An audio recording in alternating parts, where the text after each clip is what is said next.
there's three things that have actually been scientifically shown to increase global alpha in the brain. One is exercise, because it involves mind-body coordination. Another one is music, either playing or listening to, because music invokes so many different facets of the physiology. And yet the most powerful one is meditation. But especially meditation, there's usually three types of meditation. There's focused attention, self-monitoring meditation, and then there's automatic self-transcending techniques.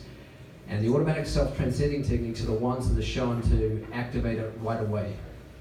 Because when I talk about global alpha, what that actually is a combination of two things. It's a combination of the excited frequencies of beta and gamma, which is when we focus on objects, we process information from objects, and also delta and theta, which is when we're sleeping, we're dreaming. So it's an alert state and it's a restful state. And that's what people experience when they're in the zone. They have this lot of silence inside, but they're doing something very dynamic outside.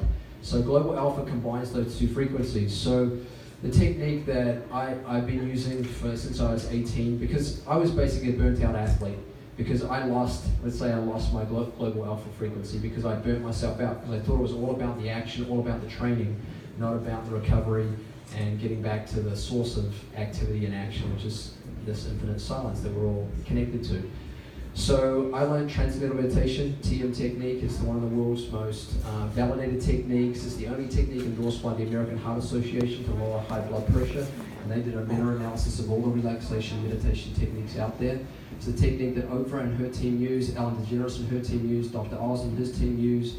A lot of top Hollywood people, Hugh Jackman, Nicole Kidman, have all been meditating this transcending technique, because this technique is so effortless and natural that it just allows you very simply and effortlessly get into that unique state. It's something that even Cameron Diaz, when she learned, she said, "This is the most effortless thing I've done." She wasn't meaning this is the most effortless meditation technique I've done. This is the most effortless thing I've ever done.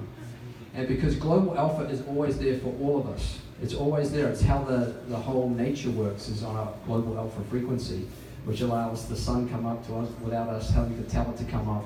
So the more that we're able to get in tune with that, which is on the level of very deep settled silence, settled awareness, restful alertness, then the more that becomes lively in our brain functioning. So the only real problem we have in this world is not having a settled mind. When we have a settled mind, that's the secret to happiness. Because the nature of the mind wants to be settled, the nature of the body wants to be active. So when we can be in that happy, restful, settled, alert state, then we naturally make right decisions. Almost decisions are made for us because it's just obvious, and making good decisions about your food. If you're peaceful and settled, you'll naturally make a right decision. If you're not, if you're agitated, you want some pleasure, or you just don't care, because you're unsettled, you just want to grab something quick, and then you'll digest it badly, all because you don't have a settled mind. It's the only reason. Hey guys, Sydney?